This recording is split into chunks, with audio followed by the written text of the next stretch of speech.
Les actualités Pâté Journal, 1er février 1933. Les membres du nouveau ministère à la tête duquel Adolf Hitler a été désigné se réunissent pour la première fois à l'hôtel Kaiserhof. Après l'accession au pouvoir d'Adolf Hitler, on présente aux Français, dans les salles de cinéma, les membres du nouveau gouvernement allemand. Monsieur von Papen, désigné comme vice-chancelier et commissaire du Reich en Prusse. Et assis à côté de von Papen, un ogre. Voici Monsieur Göring, président du Reichstag, chargé du ressort de l'aviation et des travaux du ministère de l'Intérieur prussien. Le 30 janvier 1933, les nazis s'installent au pouvoir. Le duel commence. Le président Léon Blum vous parle. Il y a quelque chose qui ne me manquera jamais. C'est la résolution, c'est le courage et c'est la fidélité. Quand Adolf Hitler devient chancelier de la République de Weimar, les démocrates occidentaux sont persuadés que ça ne durera pas, à commencer par Léon Blum. Il a sous-estimé le péril. Il n'y voyait qu'une fièvre populiste passagère. Et pourtant, cette arrivée au pouvoir des nazis percute de plein fouet la vie politique française, au point de redistribuer toutes les cartes. Au centre du jeu, Léon Blum va changer de stratégie politique et devenir la cible des haines les plus féroces. Mes chers amis, je vous prie de considérer que la France entière, en ce moment, vous écoute. Je m'appelle Philippe Collin et vous écoutez Léon Blum, une vie héroïque. 4e épisode, face au loup. L'idée du Front populaire est plus vivace et plus puissante que jamais. Léon défend ton ministère. Un juif ? Un juif, oui. Pauvre France.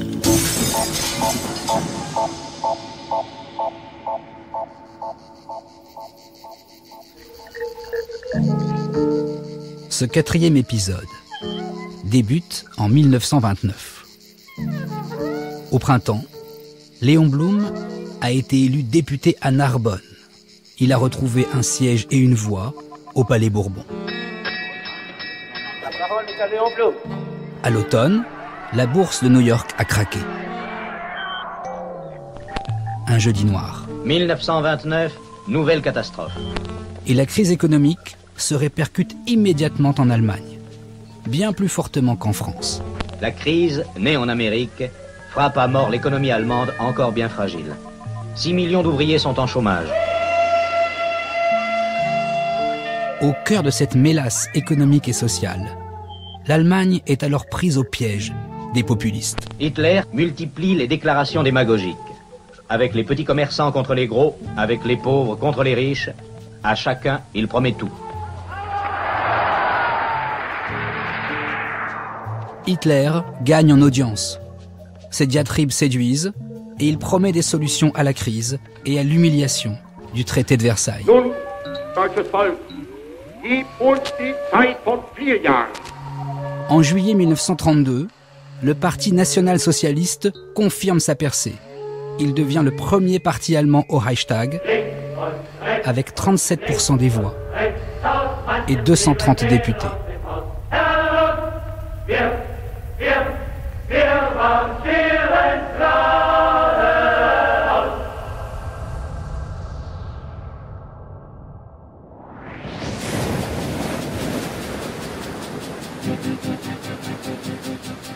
En juillet 1932, Léon Blum, lui, vient d'avoir 60 ans.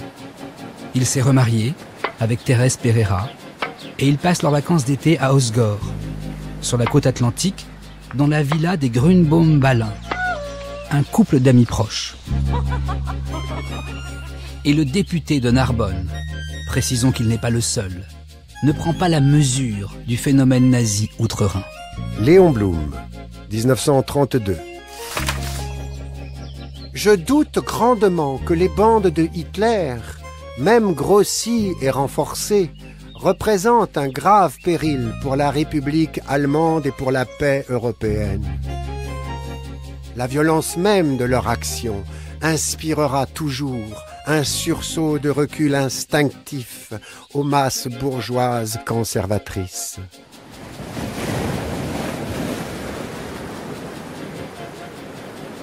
Quand on regarde d'un peu près comment la SFIO et notamment Léon Blum considèrent le national-socialisme, on peut être tout de même surpris. Olivier Dard, historien. Léon Blum compare à ce moment-là Adolf Hitler au général Boulanger. Là, évidemment, il y a une erreur d'appréciation absolument considérable, mais ce qui montre aussi dans quel cadre intellectuel, mentaux résonne Léon Blum. Et de ce point de vue, Léon Blum est né en 1872. Donc il y a ici une incompréhension sur ce qui est en train de se passer. En vérité, Blum est victime de son optimisme. Le leader socialiste mise sur un sursaut humaniste et rationnel face à la folie d'Hitler. Ah, Hitler!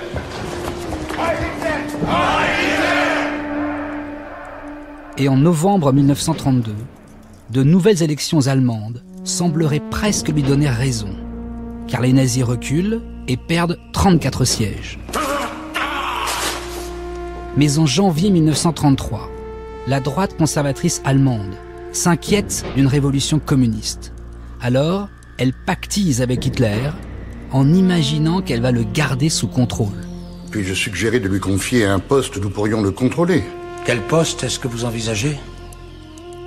Et voilà Hitler, lui qui déteste tant la bourgeoisie, nommé chancelier par le président Hindenburg. L'Allemagne entre dans ses nuits. Une foule incroyable s'est mise en route, venant de partout. Des colonnes d'hommes et de femmes au coude à coude s'avancent en brandissant des petits drapeaux rouges à croix gammée, précédés par les membres des sections d'assaut et suivis par les casques d'acier.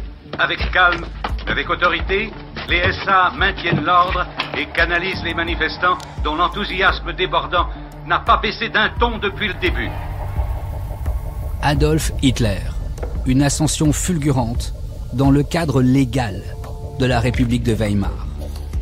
Et comme l'a si bien décrit l'écrivain allemand Sebastian Haffner, le premier pays occupé par les nazis fut l'Allemagne elle-même. Ah, Adolf Hitler paraît à la fenêtre. Nous sommes, avec nos micros, à l'intérieur de la grande pièce où se tient actuellement le chancelier du Reich. La foule des manifestants a encore grossi de toutes les rues avoisinantes. Avance lentement un énorme serpent fait d'hommes, de femmes et de jeunes. Les pères portent sur leurs épaules leurs fils qui brandissent et agitent leurs petits drapeaux. Les rangs convergent, s'affrontent et s'interpénètrent pour former un amalgame invraisemblable où, coude à coude, personne ne semble plus pouvoir se dégager et toujours renouveler les clameurs et les acclamations qui grandissent.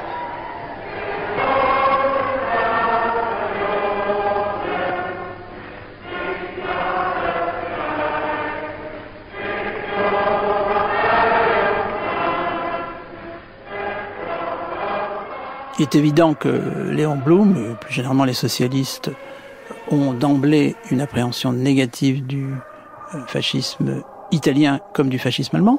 Pascal Horry, historien. En revanche, ce qui est évident, c'est qu'il n'a pas été suffisamment convaincu des chances d'Hitler d'arriver au pouvoir, puisque en 1932, après des élections qui ont vu un recul des nazis, il considère que c'est le commencement de la fin pour les nazis. Et d'autre part, c'est vrai qu'il partage sans doute la conviction en 1933 d'un certain nombre d'observateurs, en particulier des communistes, alors qu'ils sont allés beaucoup plus loin dans cette direction, à savoir que c'est une expérience qui ne va pas durer, que les contradictions internes du nazisme vont éclater.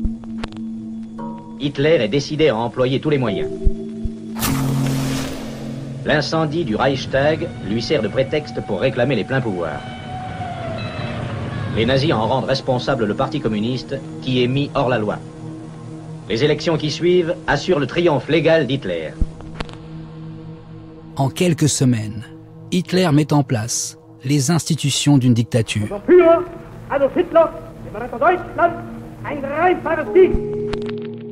Les pleins pouvoirs lui sont votés le 23 mars 1933.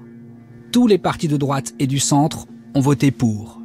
Seuls les socialistes allemands ont voté contre. Hitler devient le Führer. Blum est perplexe. Léon Blum, printemps 1933. Lorsqu'on regarde le monde, on a de plus en plus l'impression que les gens sont déçus, qu'ils s'ennuient, qu'ils attendent avec une sorte d'impatience la fin d'un acte, tout en essayant en même temps de savoir ce que fait le machiniste derrière la scène et ce qu'il prépare pour l'acte suivant. Il faut avoir en tête qu'au début de l'année 1933, Léon Blum et la SFIO se tiennent à distance du pouvoir. Ils n'ont aucune envie de l'exercer pour une raison bien précise. Depuis 1929 et encore plus depuis 1931 en France, une grande crise économique est en cours qui a des effets extrêmement délétères. Milo Lévy-Bruhl, politiste. Et ce n'est pas du tout le moment de se rapprocher du pouvoir parce que c'est précisément le moment où les structures du pouvoir qui existent dans les années 30, c'est-à-dire les structures de la République bourgeoise qui est la Troisième République, est en train d'être balayée par la crise économique.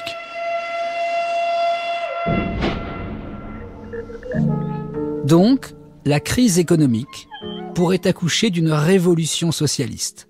Et bien sûr, pour Léon Blum, hors de question de participer à la République bourgeoise. Il faut patienter. Mais avec l'arrivée d'Hitler au pouvoir, certains socialistes estiment qu'il faut renoncer à la révolution et participer au pouvoir avec les bourgeois au profit des classes moyennes. Car selon eux, se préoccuper des classes moyennes serait un moyen efficace de lutter contre le risque fasciste. Ces néo-socialistes veulent abandonner le rêve de l'internationale ouvrière. C'est la lutte finale. Pour se concentrer sur les intérêts des classes moyennes françaises. Autrement dit, on passerait d'un idéal international, Groupons-nous et demain l'international sera le genre humain, à des préoccupations plus nationales. Une sorte de socialisme national. Un socialisme qui serait instauré et géré par l'État, avec un risque de bascule possible vers un régime autoritaire. Oui, ce qui va se passer avec les néo-socialistes, par la suite, c'est qu'ils vont être sensibles à des politiques nationales et sociales qui sont celles du fascisme. Olivier Loub, historien. À l'époque, ils se revendiquent autant d'ailleurs de politique d'État à la Roosevelt, et là on est loin du fascisme, que de celles qui peuvent être menées par un Mussolini. La dérive progressive qui sera celle de ce camp-là amènera d'ailleurs Marcel Déat à devenir non seulement un collaborateur, mais un collaborationniste, c'est-à-dire à choisir dans la collaboration la voie la plus profondément nationale et socialiste. Est-ce qu'on peut dire un mot de Marcel Déat, Olivier Loub, en quelques mots simples, qui était-il ? Marcel Déat est un pur produit de la méritocratie républicaine puisqu'il est passé par l'école normale supérieure. Il était professeur de philosophie et il est un de ces intellectuels engagés en socialisme. C'est une figure que l'on rencontre dans la SFIO de façon assez classique. Face aux théories néo-socialistes de Marcel Déat, Léon Blum maintient sa position des derniers mois. Léon Blum, 1932. Tout ce qui contribue à intensifier le sentiment national, à le passionner, contribue par là même à créer le milieu favorable au développement et au succès du fascisme. Donc, au printemps 1933, au sein de la SFIO, certains, dont Marcel Déat, sont favorables à un socialisme autoritaire à l'intention des classes moyennes françaises. Ce choix, Léon Blum n'en veut pas, la majorité du Parti socialiste n'en veut pas. L'historien Olivier Dard.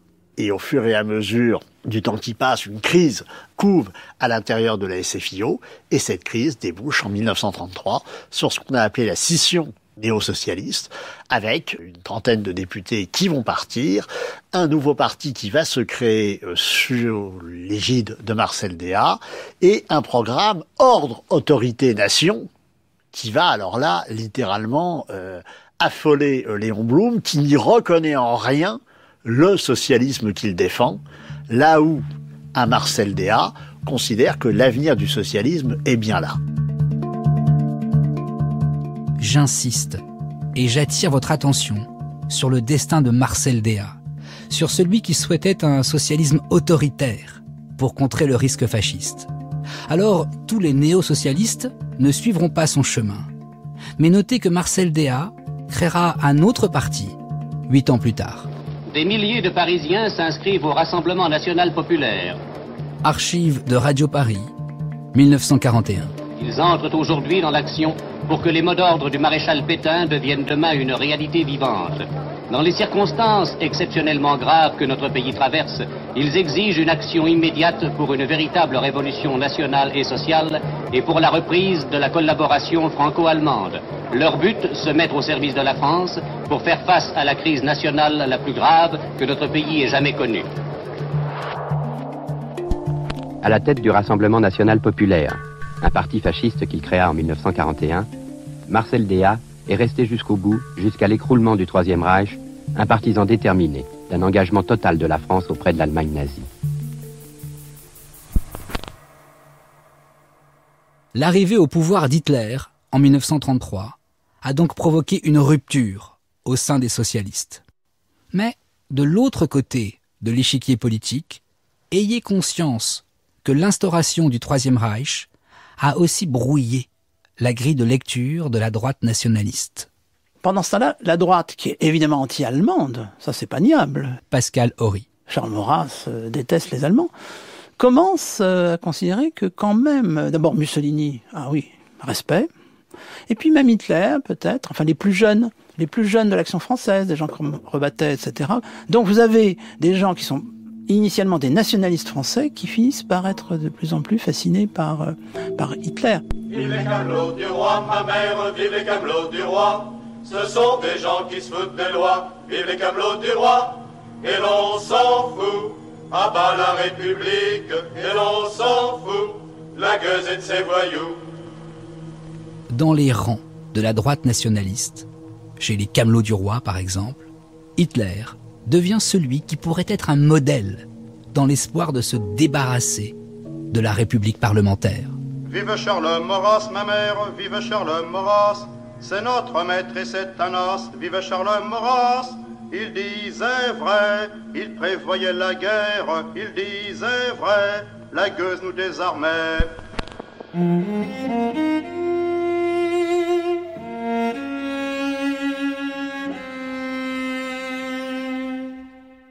Récapitulons. Ah, Hitler.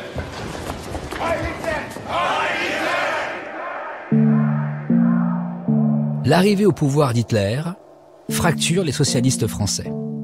Du côté de la droite nationaliste, on assiste à une radicalisation. Et Blum est perçu comme l'incarnation de ce parlementarisme bavard et inefficace face à la crise qui frappe maintenant la France. Messieurs, je demande le silence! Je demande la parole! Messieurs, un peu de silence! Laissez parler, monsieur le président du Conseil. Mais ce n'est pas tout. À l'automne 1933, Léon Blum est aussi la cible des communistes. Blum est jugé social traître, comme celui qui a refusé de suivre Lénine en 1920 et celui qui, parfois, collabore avec les bourgeois. Et là, je prendrai une petite anecdote qui vaut ce qu'elle vaut, mais qui est quand même intéressante. Olivier Dard. Dans une des toutes premières fêtes de l'humanité, au tout début des années 30, il y a un jeu de chamboule-tout. Alors on met, comme dans n'importe quel jeu de chamboule-tout, un certain nombre de personnages. Et ben, on trouve Léon Blum en compagnie d'Adolf Hitler, de la Roque, etc. Il y a une espèce d'amalgame qui s'opère sur ce que sont réputés être les ennemis du Parti communiste. Ouais, faut descendre ce gouvernement pourri. Hein. Tous ces bourgeois, ces fripouilles et compagnie, tout ce qui peut les foutre en l'air, ça c'est du bon. Eh ben comme ça la République y resterait, vous les communistes, vous aurez gagné le gros lot. Tu peux parler, toi. Ton Blum, il soutient Chautan et ses crapules. Oh, tu parles comme l'Action française. Tu dis ce torchon-là, toi? Un socio? Mais oui, mon gars, faut toujours être au courant de ce que dit l'adversaire.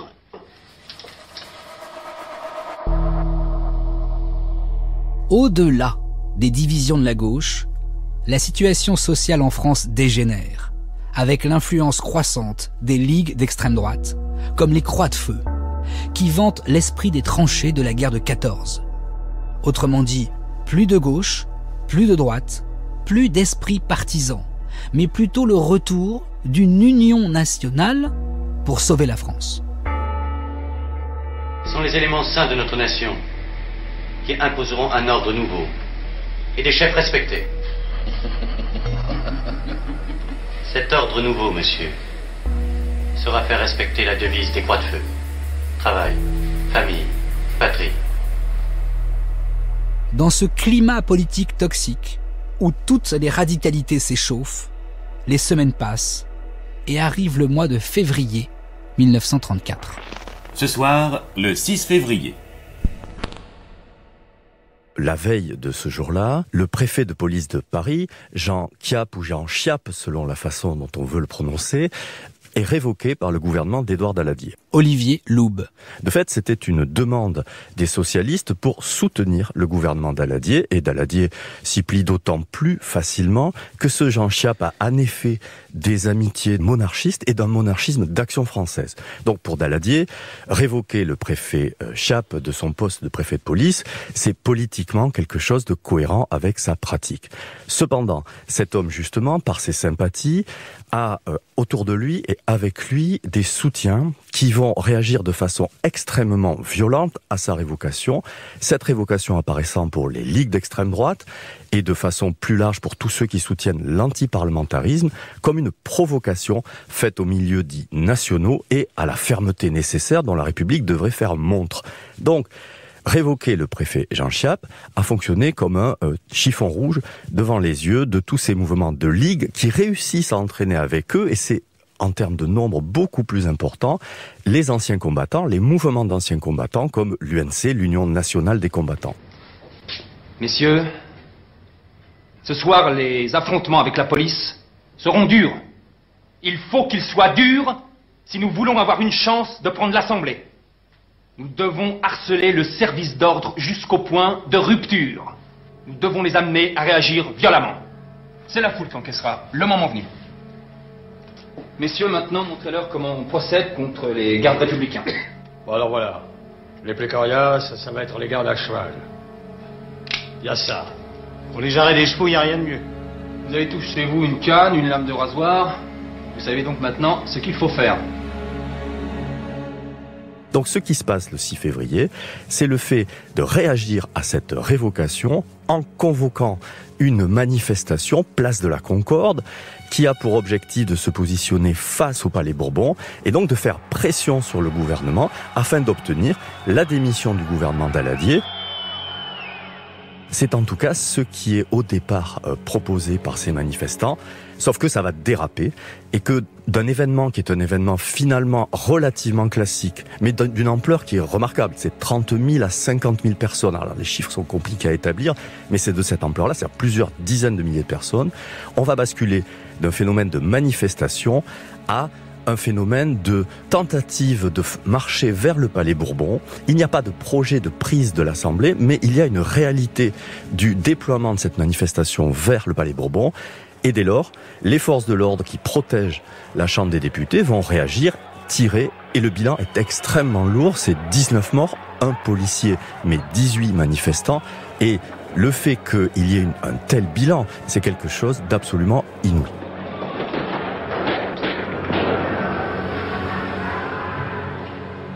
Le 6 février 1934 ont eu lieu à Paris, dans la soirée, des émeutes très graves. Ce soir-là, Daniel Meyer, journaliste populaire, qui deviendra en 1983 président du Conseil constitutionnel, était place de la Concorde. On avait partagé entre les rédacteurs au Populaire les différents secteurs autour de la place de la Concorde. En 1992, il a confié ses souvenirs à l'historienne Claire Andrieux.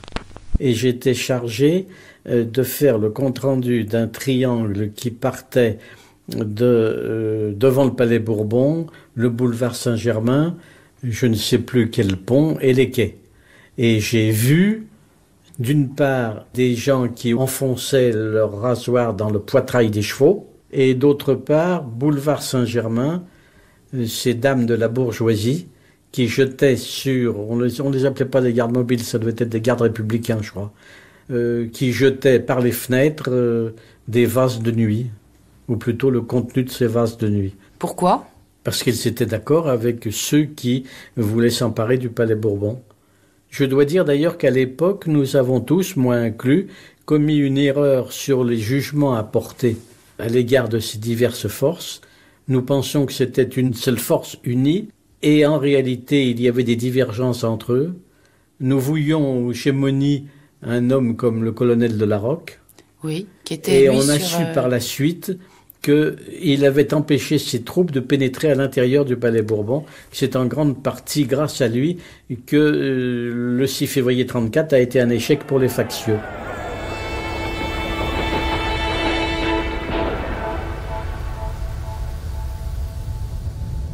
Alors c'est un coup de force, on peut dire, des forces d'extrême droite, mais est-ce qu'on peut dire pour autant que ce 6 février est une tentative de coup d'État fasciste, ou est-ce que c'est excessif de dire ça ? Alors, décrire l'événement ne suffit pas à en donner le sens. Le sens politique pris par cet événement est beaucoup plus considérable encore que ce bilan que je viens de brosser. En effet, il apparaît, vu de la gauche, comme étant une tentative de coup d'État fasciste. Nous savons, grâce aux travaux en particulier de Serge Bernstein, qu'il n'en est rien, ou plus exactement que la troupe la plus importante de ces ligues, qui sont les Croix de Feu, vont se débander assez vite, et il n'y a pas de projet de prise de la République ni du Parlement. Il n'empêche que, vu de la gauche, c'est un phénomène qui va créer une solidarité antifasciste. Donc, cet épisode du 6 février est constitutif par réaction, la seconde réaction donc, de ce que sera le Front populaire. L'émeute passée, la droite enterre ses morts, Daladier démissionne, Blum se dresse. Dans la brume de février se lève le peuple. 6 jours plus tard, le 12 février 1934, la gauche française avait rendez-vous avec l'histoire nationale. Les communistes ont donc convoqué une manifestation totalement distincte de la nôtre, mais le même jour à la même heure. Daniel Meyer, 1992. Et à la stupéfaction générale, vraiment, et au soulagement et à la joie d'un grand nombre d'entre nous, les deux cortèges non seulement ne se sont pas heurtés, le communiste et le socialiste, mais ils se sont fondus en une espèce de fleuve, de marée humaine, en un seul cortège. Et Léon Blum a fait une déclaration, le fascisme ne passera pas. Et c'est à partir de ce moment-là que les pourparlers ont commencé entre les partis de gauche et en particulier entre le Parti communiste et le Parti socialiste. Pourparlers qui ont mené à l'accord de Front populaire. Oui.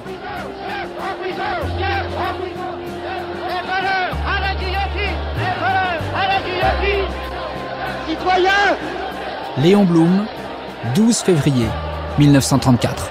Paris, rassemblé dans cette manifestation, signifie aux hommes du fascisme et du royalisme qu'ils ne passeront pas. La réaction ne passera pas. Vive la République des travailleurs. Vive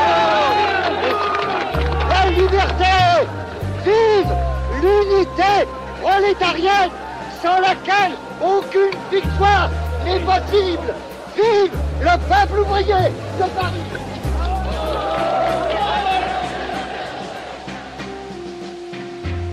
Pour être tout à fait clair, sur le 6 février 1934, écoutons une synthèse de ces événements. D'abord, avec l'historien Jean Lacouture.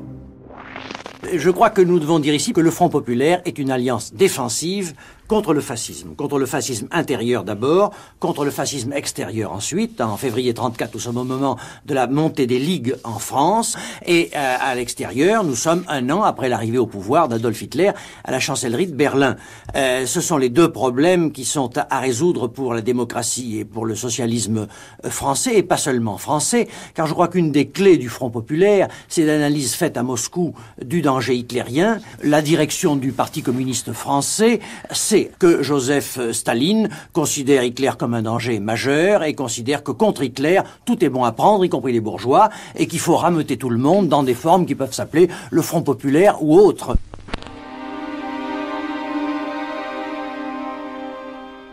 Par crainte d'une victoire fasciste en France, et afin d'éviter la même chose qu'en Allemagne avec Hitler,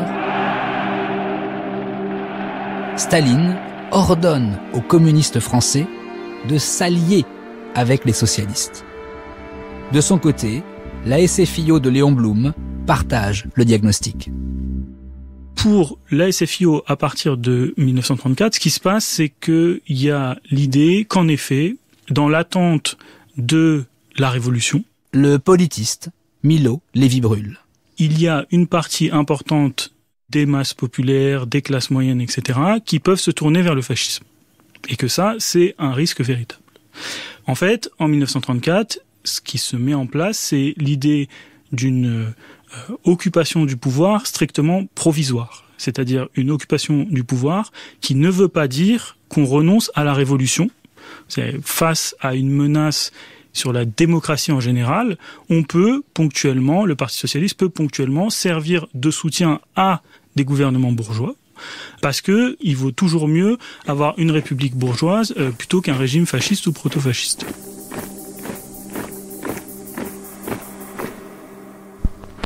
Et alors, toutes les ententes antifascistes jusqu'alors étaient strictement politiques.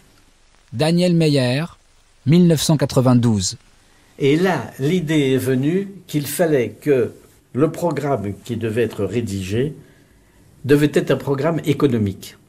Et qu'il fallait qu'en plus de l'alliance politique, il y ait une entente économique sur ce que l'on devait faire, puisqu'il s'était avéré, c'est encore vrai aujourd'hui d'ailleurs dans une certaine mesure, que c'était le chômage, la diminution du pouvoir d'achat, diminution pas seulement des salaires, mais diminution des pensions, etc., qui était à l'origine d'une certaine popularité des mouvements qui accédaient au fascisme. Et c'est comme ça qu'a été élaboré le programme du Rassemblement populaire qui comprenait toute une série de mesures d'ordre économique et social.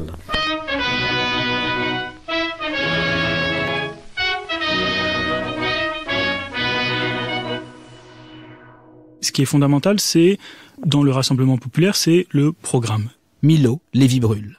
Le programme, c'est ce qui permet à des socialistes de siéger dans un gouvernement avec des bourgeois, parce que c'est le programme qui fait loi et non pas les dispositions et orientations politiques de la classe bourgeoise. Donc une fois qu'on s'est mis d'accord sur le programme, qu'on a considéré que ce programme était équilibré en ce qu'il n'anticipait pas sur la révolution qui est toujours à venir, mais ce qu'il permettait néanmoins à la fois des mesures anti-crise pour éviter le progrès du fascisme, mais aussi des mesures qui vont améliorer les conditions de vie de la classe ouvrière et donc lui permettre de mieux s'organiser pour préparer cette révolution. Une fois qu'on s'est mis d'accord sur ça, on peut entrer dans cette dynamique d'union-là. Vive la République des travailleurs! Vive la liberté! Vive l'unité prolétarienne sans laquelle aucune victoire n'est possible!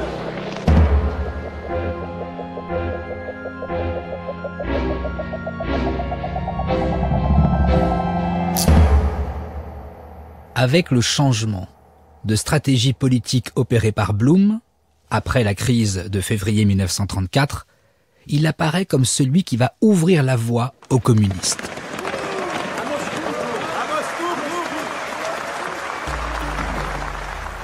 Je vous explique. Aux yeux de la droite et de la bourgeoisie, ce front populaire porte le risque d'une révolution bolchevique en France. On ne veut pas de cette engeance chez nous, on n'en veut pas. Et ce Léon Blum, qui se dit prêt désormais à exercer le pouvoir pour éviter le péril fasciste, passe pour celui qui va faciliter et préparer le règne des communistes. Un agent au service de Moscou et de Staline.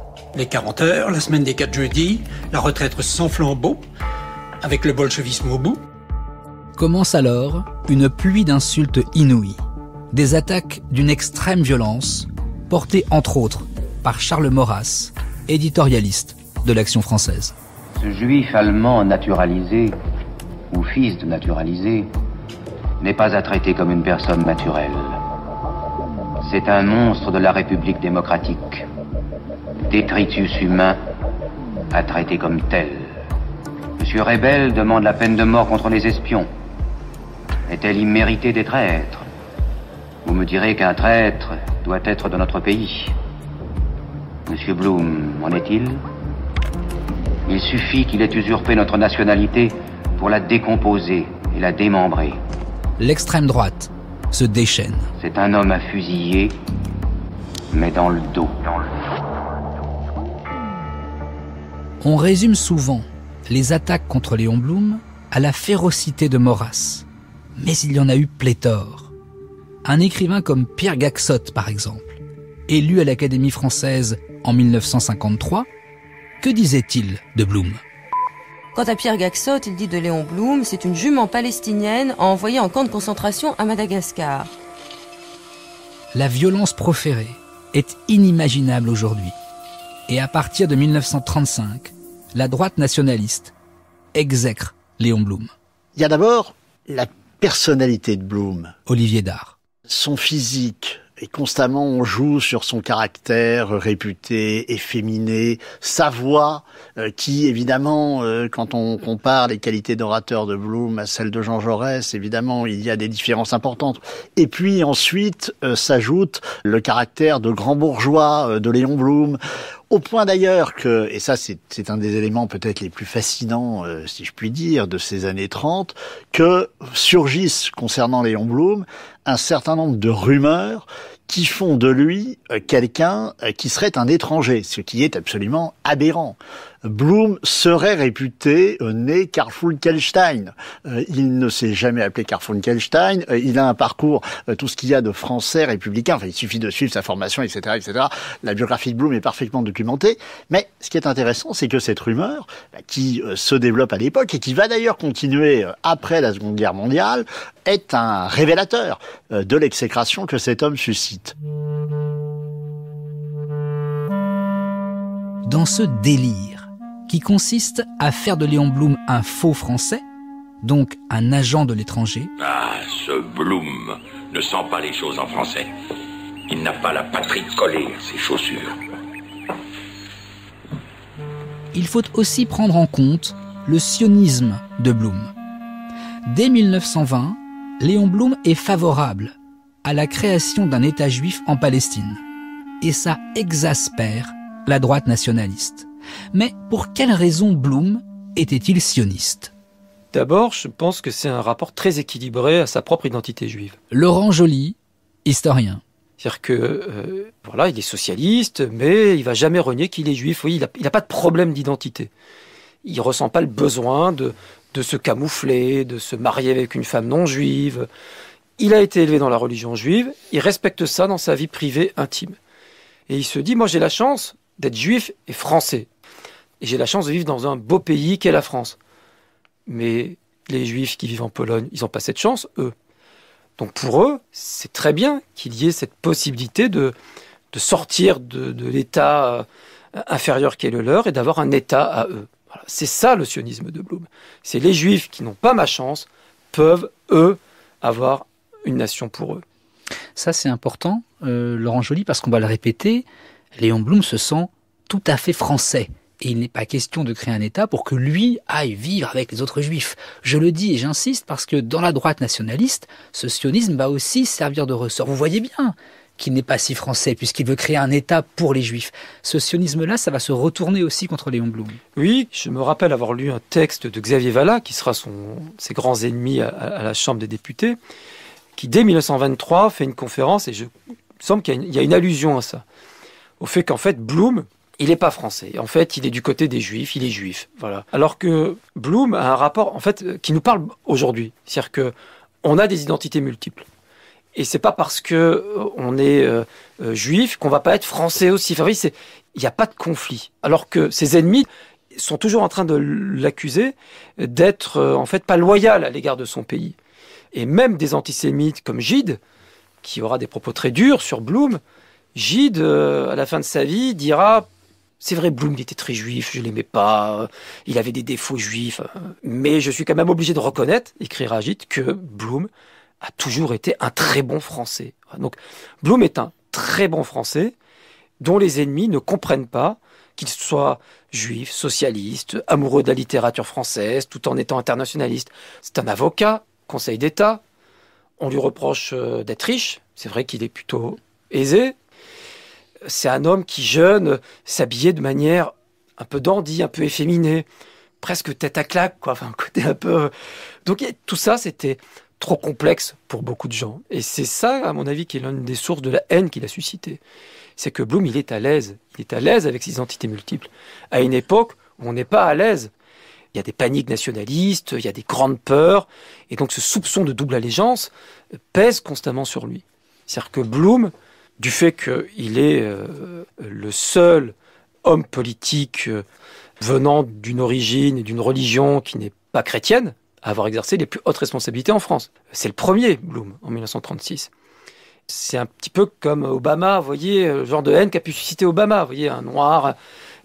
On imagine ce que ça peut susciter. Donc Blum, c'est ça. C'est-à-dire qu'il a une personnalité, on va dire, clivante. Il cumule un certain nombre de caractéristiques sociales qu'il n'est pas commun de cumuler. Mais la chose la plus importante, c'est qu'il est juif et qu'il n'en a pas honte, qu'il ne s'excuse pas d'être juif. Voilà. Et ça, c'est assez désarçonnant pour l'époque. À partir de 1933, Léon Blum et Thérèse vivent désormais sur l'île Saint-Louis, au cœur de Paris, au 25 quai de Bourbon. Entre le pont Marie et le pont Saint-Louis, on voit passer la haute silhouette de Léon Blum avec son large chapeau en feutre noir. Mais Thérèse s'inquiète. Thérèse ouvre le courrier, donc Thérèse ne peut pas ignorer les lettres d'insultes. Dominique Missica, historienne. Les tracts ignominieux que Léon Blum reçoit, elle ne peut pas ne pas le savoir. D'ailleurs, est-ce qu'elle lui en cache une partie? Est-ce qu'elle lui montre? Est-ce qu'elle... Elle le sait. Lettre anonyme envoyée à Léon Blum, janvier 1936. Tous les jours, je vous vois de tout près. Je suis ancien combattant, croix de guerre, 2 fois blessé. J'ai chez moi un revolver, un 11 coups espagnol à répétition. Les 11 coups seront pour vous. Et vous aurez, par votre politique de juifs sans patrie, vendu la France. Assez. Salut, saleté. Elle l'affronte parce que, d'abord, Léon Blum donne l'exemple, ne jamais répondre. Il montre un calme et une détermination qui est extrêmement impressionnante. Parce qu'on a du mal à imaginer la violence des attaques, quand même. C'est vraiment des attaques basses, ignominieuses. Extrêmement violentes. Vraiment, qui attaquent aussi les mœurs, qui attaquent tout, le physique. On lui reproche donc justement cette fameuse vaisselle d'or, d'avoir amassé une fortune. Il ne répond jamais. Mais Thérèse, elle a peur pour l'homme qu'elle aime, tout simplement.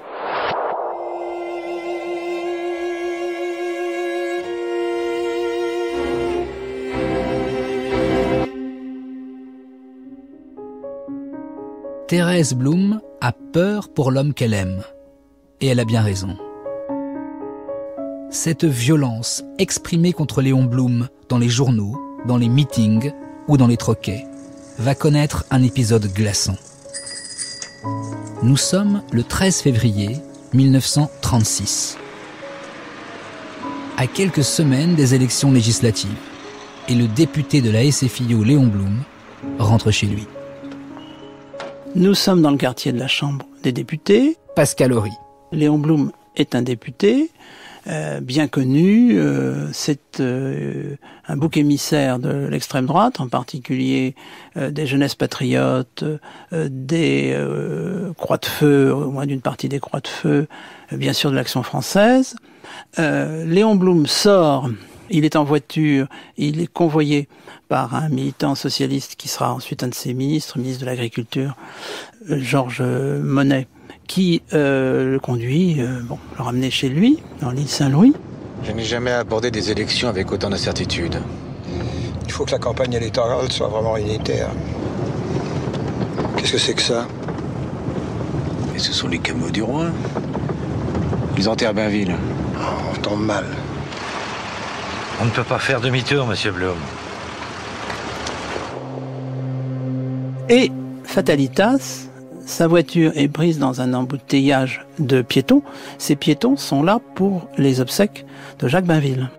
Jacques Bainville est un historien, membre de l'Action française, esprit extrêmement subtil, mais incontestablement nationaliste, nostalgique de régime d'autorité, en particulier bonapartiste, etc.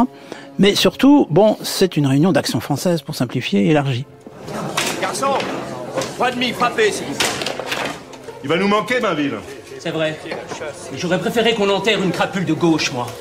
Et le vieux, quelle classe, hein? Vous avez lu son édito dans l'Action française ce matin? C'est tout Maurras, ça. 3 imparfaits du subjonctif en une colonne. Eh ben, moi, j'aime. Alors, ça vient, c'est demi, ouais?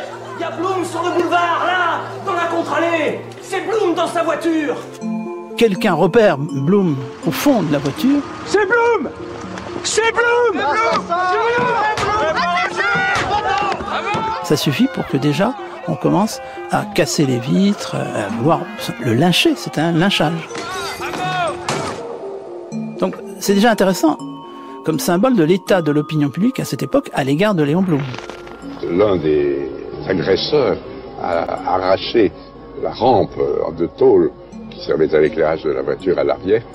Le député Georges Monnet. Ça en est servi comme une sorte de piquet avec lequel il a cassé la lunette arrière et malheureusement atteint Léon Blum à l'oreille et à la tempe. Léon Blum sera sauvé parce que des ouvriers sont en train de faire un chantier de restauration au carrefour du boulevard Saint-Germain et d'une autre rue. La police finit par intervenir, etc. Mais Blum est quand même blessé. Grièvement blessé. Grièvement blessé. Il manque de mourir, Pascal Horry. Tout à fait.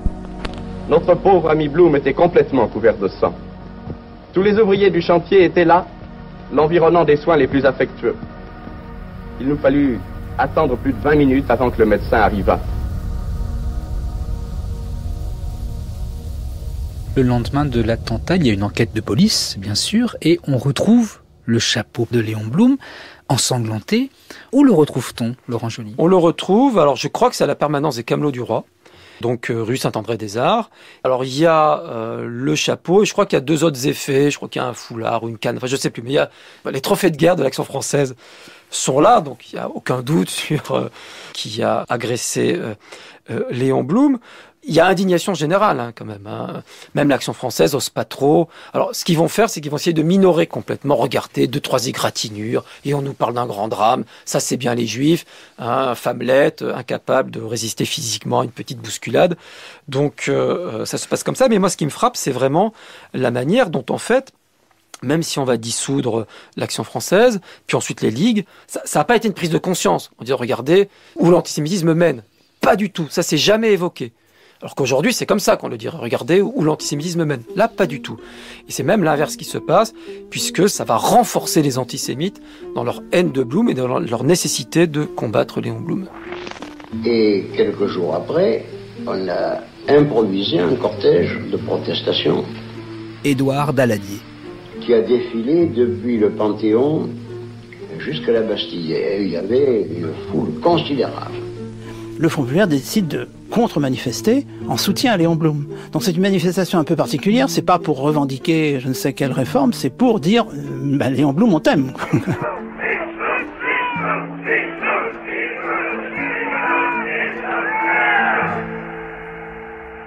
Et il y a les communistes. comme les socialistes. Et d'ailleurs, c'est l'époque où les communistes décident de brandir le drapeau tricolore et pas seulement le drapeau rouge. Enfin, c'est très intéressant, les négociations avec la préfecture de police, par exemple. Mais alors, ce que j'avais étudié, c'est la question de l'itinéraire de cette contre-manifestation de protestation solennelle. Dans un premier temps, les gens du Front populaire ont dit, on part du Panthéon, les symboles Jaurès, la Révolution, et puis on va descendre par le boulevard Saint-Michel, donc rue Soufflot, vous tournez à droite, boulevard Saint-Michel, vous tournez à gauche, boulevard Saint-Germain, jusqu'au lieu de l'attentat. Donc c'est vraiment le symbole absolu. Ça paraît très cohérent. Et qu'est-ce que dit la préfecture de police? Et ça, c'est à savoir aujourd'hui. Mais non, vous n'imaginez pas. Vous êtes en plein quartier latin. Ça veut dire quoi? Extrême droite. Ça veut pas dire extrême gauche. On n'est pas en mai 68. Ce sera le sang qui va couler. Ah non, non, non, ne descendez surtout pas le boulevard Saint-Michel. Et en plus, vous allez aventurer vers le 7e arrondissement, c'est la guerre civile. Et donc, qu'est-ce que font les organisateurs? Ils décident d'ébaucher la descente de la rue Soufflot, ils tournent à droite par la rue Saint-Jacques et ils vont vers les quartiers populaires de la Bastille. C'est très intéressant. Et on a toute la négociation avec les forces de police, qui sont d'ailleurs sympathisantes de la gauche à l'époque, c'est le centre-gauche qui gouverne. Donc ça donne quand même une bonne idée. Hélas, le lynchage, comme cette histoire de la manifestation détournée vers les quartiers populaires de l'Est, de l'État extraordinairement violent des relations politiques en France à l'époque. Ça permet d'éclairer Vichy. Hein. Léon 500 000 manifestants 500 000, tu imagines? Pour nous, tous les dirigeants étaient là. Pour le PC, Torres Duclos, pour les radicaux, Daladier. Et l'extrême droite? Comme d'habitude. Brasiliac parle de cortège expiatoire. Maurras, de gibier de bagne, de pègre-métèque, de lit des faubourgs. Tu veux rentrer? Encore un moment. On est bien ici.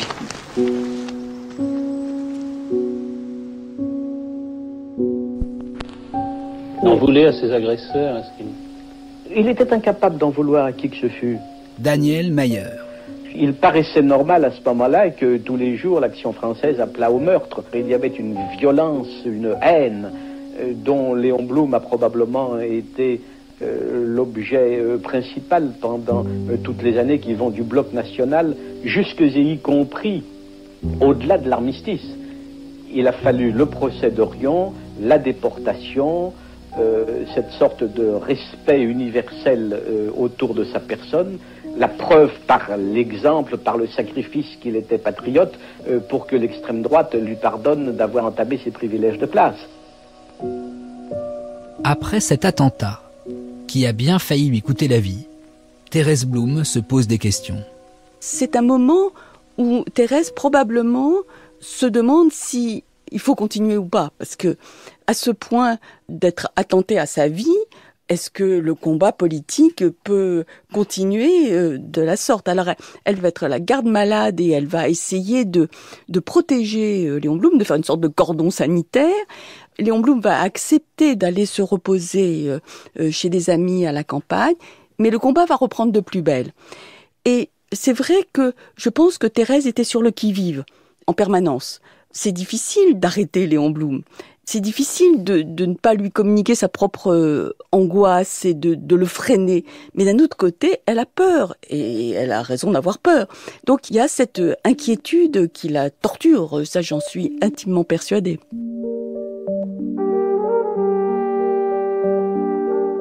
Malgré le choc de l'attentat, Léon Blum va reprendre son chemin vers le pouvoir, porté par son sens du devoir et par un enthousiasme populaire. Tu reçois des centaines de lettres. Écoute celle-ci. 2300 mineurs de Liévin, scandalisés par l'attentat, souhaitent bonne santé à Léon Blum.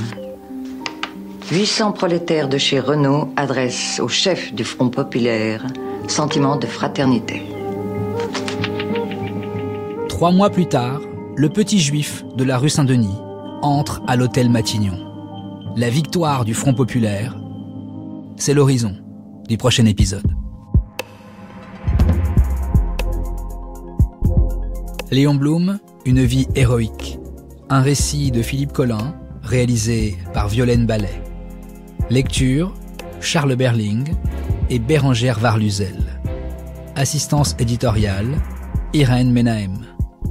Documentation sonore, Frédéric Martin et Romain Couturier. Mixage, Benjamin Orgeret. Prochain épisode, 1936, Changer la vie. Léon Blum, une vie héroïque, est un podcast original de France Inter.